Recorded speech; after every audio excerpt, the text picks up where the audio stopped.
अगर आप भी लेना चाहते हैं देश दुनिया की तमाम जानकारी तो आज ही सब्सक्राइब करें हमारे चैनल को। साथ ही नीचे दिए बेल आइकन को जरूर दबाएं ताकि हर अपडेट आप तक पहुंच सके। लखनऊ के ओमकार यादव के परिवार में एक साथ इतनी बड़ी समस्या आ गई जिसे सुनकर आप हैरान हो जाएंगे, जिसे शब्दों में बयान तक नहीं किया जा सकता। लखनऊ से सटे गांव इमलिया पूर्वा में कोरोना की दूसरी लहर पर एक सैलाब आया। इस सैलाब में एक ही परिवार के 5 लोगों को अपने साथ ले गया। हंसता खेलता यह परिवार पूरे तरीके से तहस नहस हो गया। इस परिवार में 4 सगे भाई और एक बुजुर्ग माँ को कोरोना अपने काल में समा ले गया। बुजुर्ग की मौत तो दहशत से हो गई, लेकिन उनके जो 4 जवान बेटे खत्म हुए हैं वो कोरोना के ही वजह से हुई। उन चारों बेटों की शादी भी हो चुकी थी। 15 मई तक एक ही परिवार के 5 लोग कोरोना संक्रमण की चपेट में आकर काल के गाल में समा गए। वहीं गांव के मुखिया मेवाराम का कहना है कि इस भयावह घटना के बावजूद भी सरकार की तरफ से कोई भी कार्य इस गांव में नहीं हुआ। ना ही सैनिटाइजर की व्यवस्था की गई और ना ही यहाँ की जांच की व्यवस्था की गई। जिस तरीके से कोरोना संक्रमण से इस परिवार में एक साथ 5 मौतें हुई, ऐसे में परिवार को एक बड़ी विपत्ति का सामना करना पड़ रहा है। एक ही परिवार में एक ही दिन 5 लोग की 13वीं मनाई गई। किसी परिवार में शायद ही ऐसा कहीं देखा गया होगा कि 13वीं मनाई गई, वो भी 5 लोगों की एक साथ। वहीं 5 लोगों की तस्वीर पर श्रद्धांजलि अर्पित की गई और उन्हें माला चढ़ाया गया। ये 5 में से 4 सगे भाई हैं और एक बुजुर्ग माँ है इनकी। लखनऊ के ओमकार यादव परिवार में ऐसा घटना देखने को मिली है जिसे शब्दों में बयान नहीं किया जा सकता। वहीं लखनऊ से सटे गांव में इमलिया पूर्वा एक गांव है जहां पर कोरोना की दूसरी लहर के सैलाब में पूरा परिवार तहस नहस हो गया। पूरे परिवार में 4 जवान लड़के कोरोना की चपेट के आने से उनकी मौत हो गई और चारों शादीशुदा थे जिनकी पत्नियां आज विधवा हो चुकी हैं।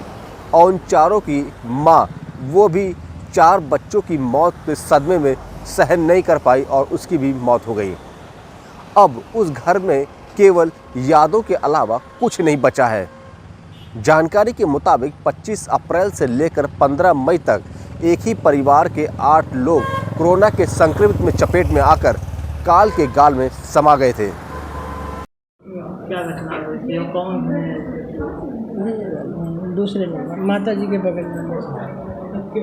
क्या हुआ था? इनको सिर्फ बुखार आया था। नहीं, 2 दिन ही आया था, तीसरे दिन की हालत गंभीर हो गई। खेती बाड़ी करते थे, थोड़ी बहुत खेती थी। तो कैसे क्या इलाज रहा? यहाँ दवा लेने के बाद फिर जब सुबह तीसरे दिन बहुत तेज़ बुखार चढ़ा तो हॉस्पिटल चले गए, प्राइवेट बक्सी तालाब पे SRN है। लेकिन अभी तक कोई सुध लेने आया है? अधिकारी कोई नहीं। हमको ये नहीं समझ में आता तो इन सब लोगों को तो कमाने वाले मेरे तो वही सिर्फ कमाने वाले बच्चे भी नहीं, इसके सहारे क्या हम करेंगे? कोई सहारा नहीं है। जो सहारा था वो भी उजड़ गया। तो अभी सबका अपना अपना बनाना खाना था, तो जो कमाते थे उसमें सब लोग गुजर बसर करते थे। और मेरी तो समझ में नहीं आता कितने दिन कौन खिलाएगा हमको, ये बताइए कितने दिन कौन खिलाएगा? और सत्ता पक्ष से या सरकार की तरफ से कोई आया कि नहीं आया?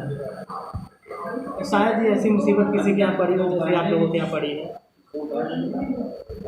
मेरे को तो नहीं आती है कि किसी को आए भी। फीवर आ रहा था और खांसी आ रही थी। हम उनको हॉस्पिटल ले गए, प्राइवेट हॉस्पिटल में। डॉक्टर ने ऑक्सीजन लगा दिया। वो बोल रहे थे कि मुझे ऑक्सीजन की ज़रूरत नहीं है, फीवर कम करना है, बट डॉक्टर ने लगा दिया। मैं रात को एडमिट करा के अपने घर वापस आ गई।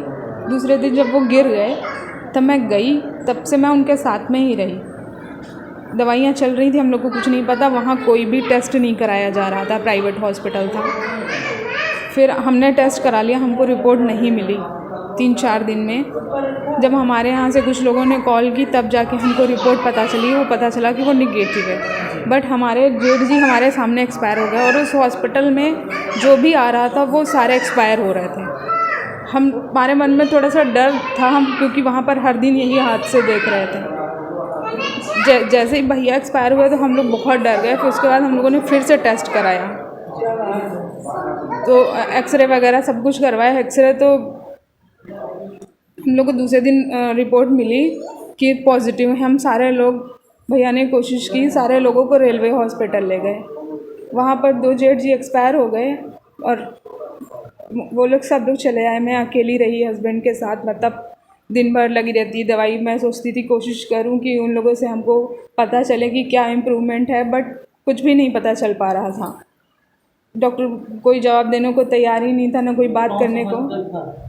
इंदौर हॉस्पिटल कुछ डॉक्टर्स थे जो सपोर्ट कर रहे थे, बट कुछ थे जो हमको जो पूछना था कोई बता ही नहीं रहा था। उसके बाद ऐसे ही उनकी हालत ख़राब होती चली गई। 10 दिन बगैर ऑक्सीजन के रहे। जब फिर से उनको ऑक्सीजन की ज़रूरत पड़ी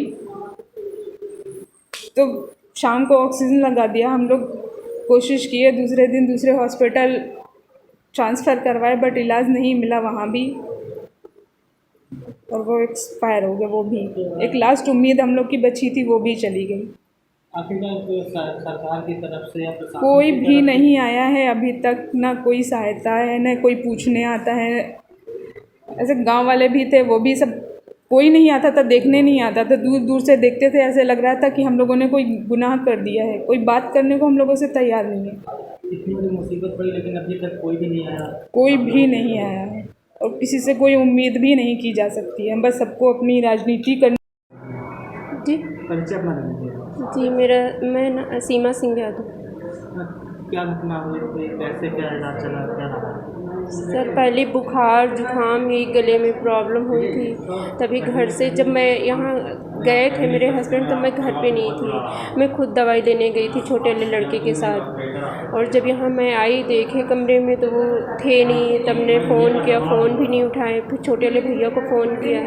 छोटे वाले भैया बोले कि वो भाभी यहीं पे आ गए, हॉस्पिटल एडमिट हो गए हैं। तब फिर वो डॉक्टर बोलते थे यार ठीक हो जाएंगे, कल ठीक हो जाएंगे। यही सब हम लोग घर पे इंतज़ार करते रहे कि आज आ जाएंगे, कल आ जाएंगे। इसी तरह उनकी तबीयत बिगड़ते गई एक सीज़न के बिना। और फिर वो 24 को जब मैं गई तो उनकी बहुत हालत ख़राब थी। एक भी साथ आप लोगों की मौत हो गई लगातार, लेकिन प्रशासनिक अमला कोई नहीं सर, कोई भी नहीं आया। तो किसी अधिकारी ने या किसी सांसद ने या कुछ कोई नहीं आया यहाँ सर, हम लोगों से कुछ भी नहीं इस आया। मुसीबत घड़ी में कोई भी सहारा देने नहीं आया। नहीं सर। कैसे अब आप लोग जीवन यापन करेंगे, क्या करेंगे? क्योंकि इतनी भी मुसीबत हुई है, आप लोगों के सबसे एक जो मुखिया का साया होता है वो छिन गया है। सर मेरी कुछ नहीं समझ में आता है। मेरे छोटे छोटे 2 बच्चे हैं, वो अभी तो पढ़ रहे हैं। इनके पापा जो थे वो 1 बीघे खेती है, उसी से अपना चलाते थे, इधर उधर से मंजूरी उजूरी करके। और अब मेरी खुद नहीं समझ में आता। सारा दिन मुझे खुद ही टेंशन रहती है कि कैसे क्या करेंगे मेरे बच्चों। हमारी तो ज़िंदगी बर्बाद होगी, लेकिन बच्चों की मेरे ना बर्बाद होए, मैं यही सोचती हूँ दिन रात। गांव के ग्राम प्रधान की माने तो इतनी बड़ी घटना होने के बावजूद भी प्रशासन नहीं चेता। गांव में एक बार भी सैनिटाइज नहीं किया गया। गांव के लोगों को एक बार भी कोरोना की किट या फिर दवाइयाँ मुहैया नहीं कराई गई। वीडियो जर्नलिस्ट अविनाश के साथ देवेंद्र प्रताप सिंह, प्रभात साक्षी, लखनऊ।